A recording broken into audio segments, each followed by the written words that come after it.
Okay. Take three. Are we ready? Okay. Cool. So So it's from the top with the question about if it's such a bad idea. So we'll start from there.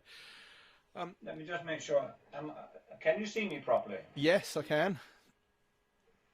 Not, and the light's okay and everything. Yeah, the light's great. Okay. Let's say in 5, Okay.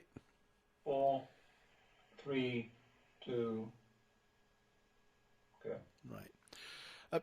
Roy, neoliberal ideology and neoliberalism.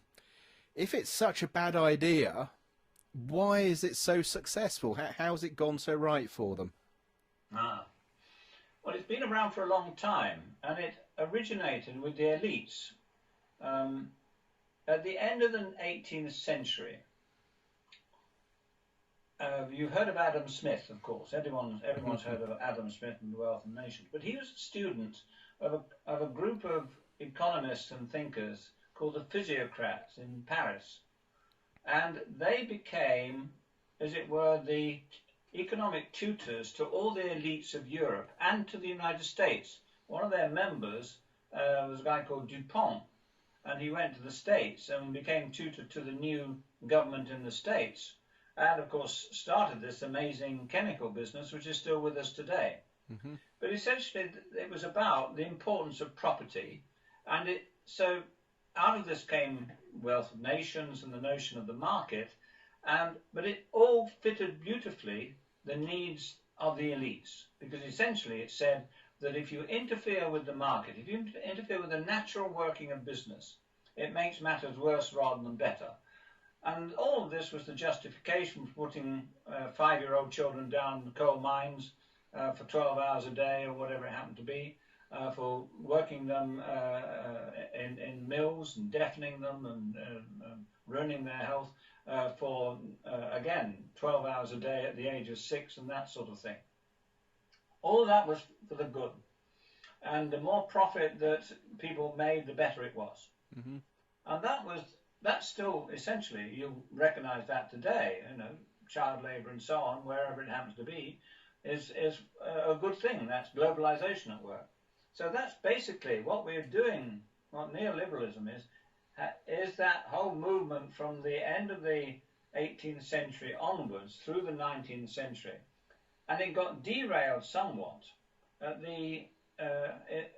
with the Great Depression and the collapse of Wall Street at the end of the 1920s and the 30s, when you got the New Deal program happening under Franklin Roosevelt in the United States.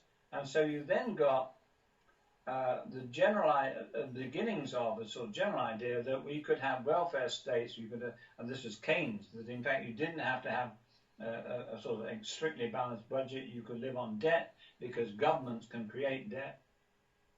And you could use public money to generate jobs through public works. You could pay pensions, you could have health services and so on, pre-public education.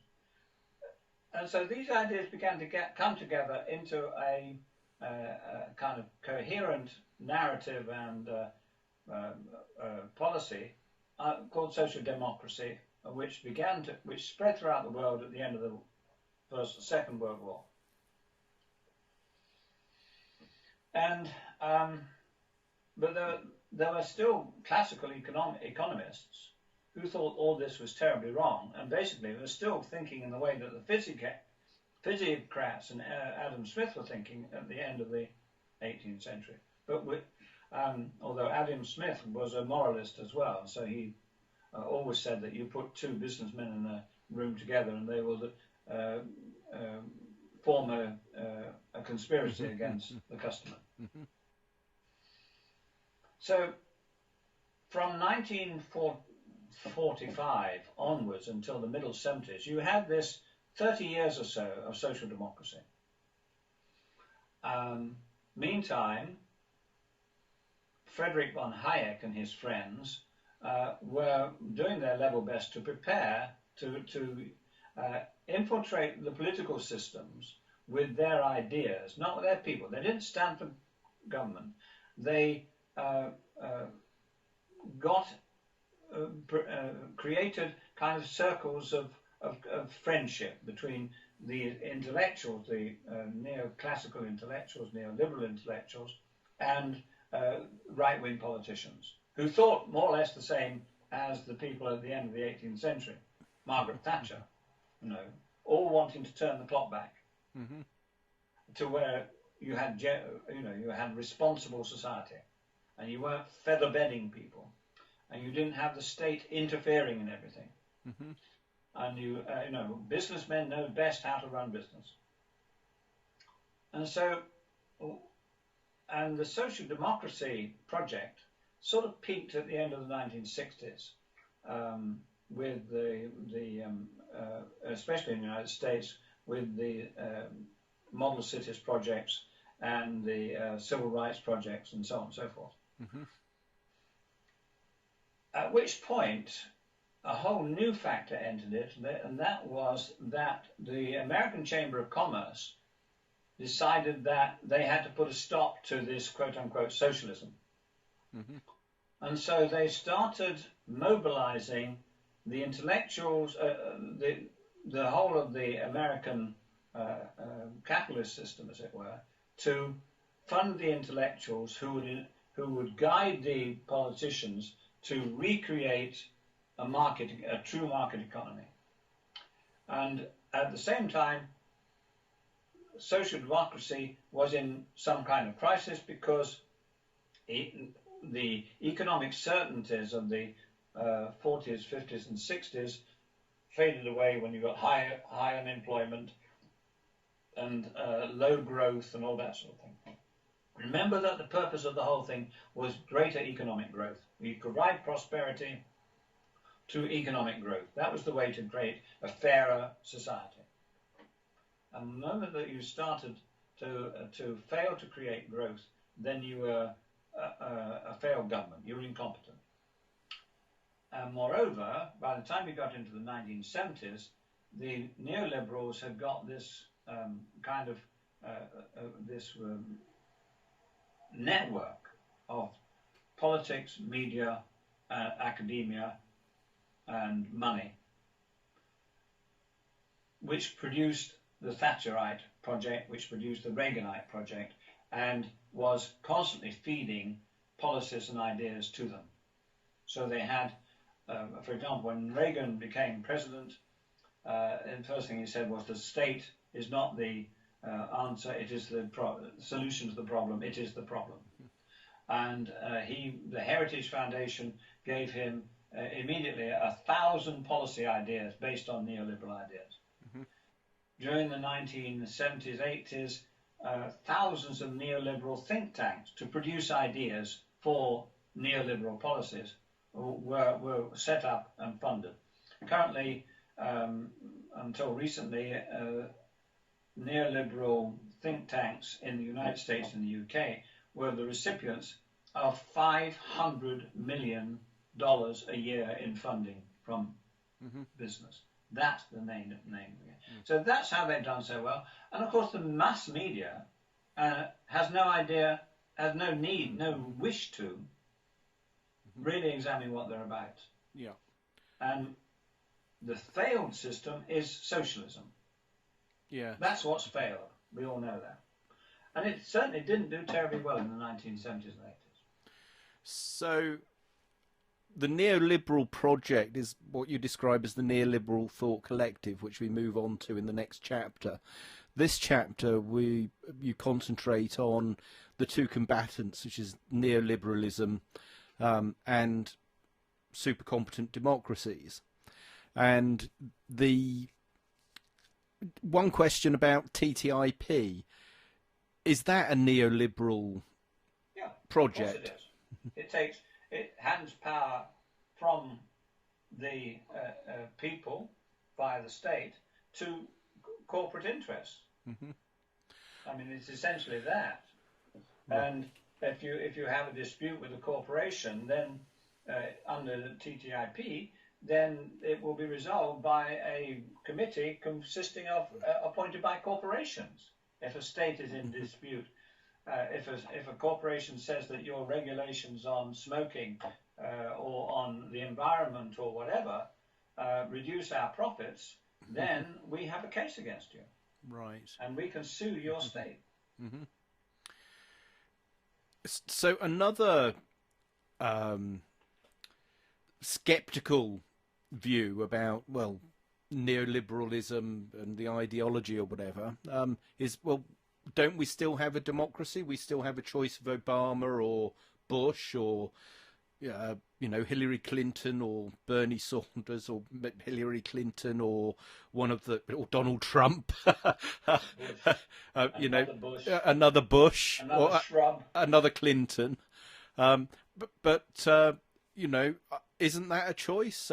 Haven't we got a democracy? Well, yeah. Question, really, yeah. I mean, they are semi-clones of each other, and the photographs of the three leading leaders of the three UK parties at the last election, they are semi-clones, Yeah.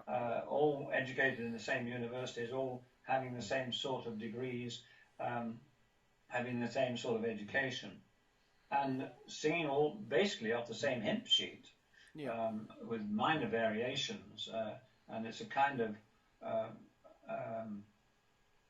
sparring match, not a real fight. Okay. Because you never really land a blow, and you never really aim to knock out. I think it has to be said, the other thing about neoliberalism, it has aimed to knock out social democracy.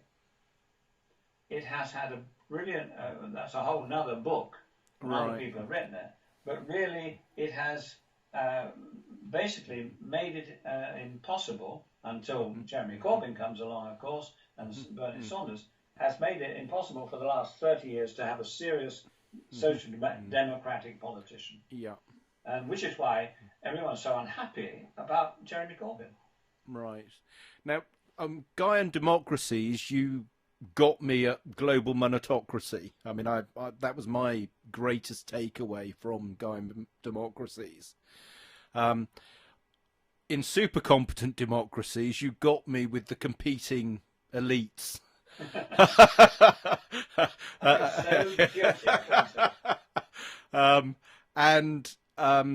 This idea of the competing elites, which we see with the homogeneity or whatever of the different political parties.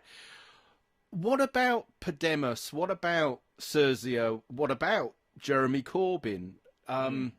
Or 21st century socialism in Latin America? What can they do against neoliberalism? Why do they need super competent democracies? What are you offering them as a solution that's different to what they appear to be, groping towards? Yeah, we share a whole raft of values. I mean, I think if you look at social democratic values about equality and justice, fairness, education for everybody, all the rest of it, those are givens, I think. Where the difference is that they are still all the good guys. Let's talk about the good guys, whether it's Latin America or Bernie Sanders or whatever. Good guys still think in terms of them producing policy which has to be sold to the elite, to the electorate. And they have all sorts of technocrats to do that for them.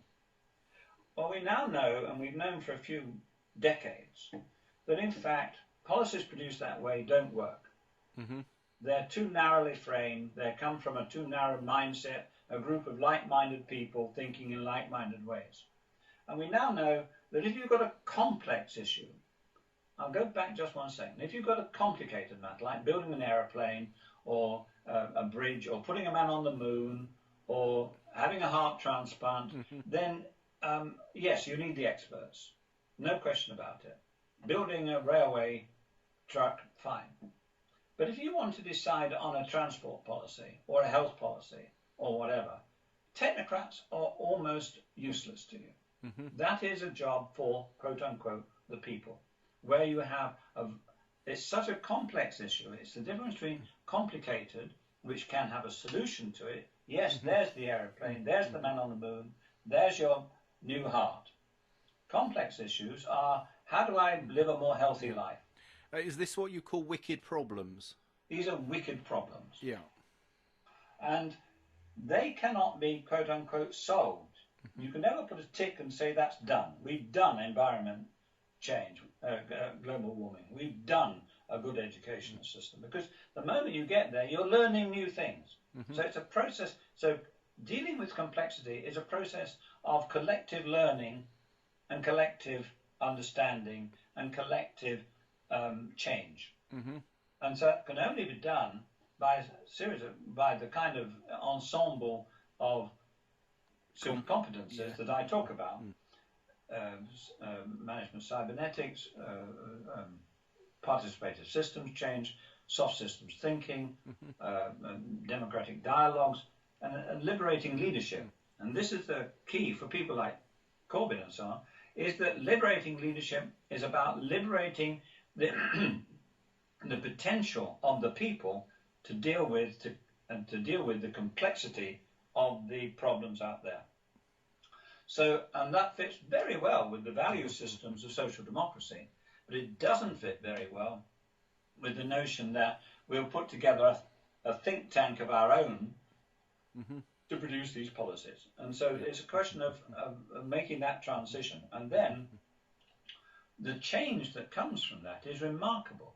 And because this is not theoretical. It's been done at every sort of level, from a workshop to the city to the state. If you think of what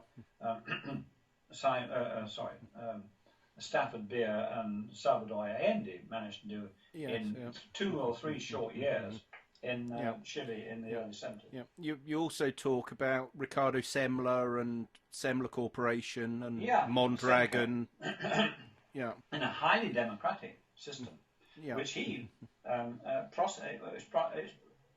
it has grown at 20-25% a year since the early 80s. Yeah, and so in your section on elitism, you talk about the groups or diverse groups out competing or outthinking elite groups. Yeah. And again, that's the idea that this distributed network of people that are faced with the issues. How do you do that? I mean, it's really what I think people would like to think that, as it were. But the concepts and methodologies, the procedures, the practices you use to deliver that, whether it's at the level of the community or the level of the state, is a whole other question. Right. And this is why the super competencies model is really very complex. Yeah. And you can't do it without. Right. And one of the things that people hope to do is solve complex problems by simple means. Yes. And you can't do that. Right. What you can do is learn how develop the appropriate levels of complexity within your systems to understand and then manage the complexity of the challenges that you're facing. Yeah. So let's pause there. Right. Cool. I think that's great. Let me just put this on stop.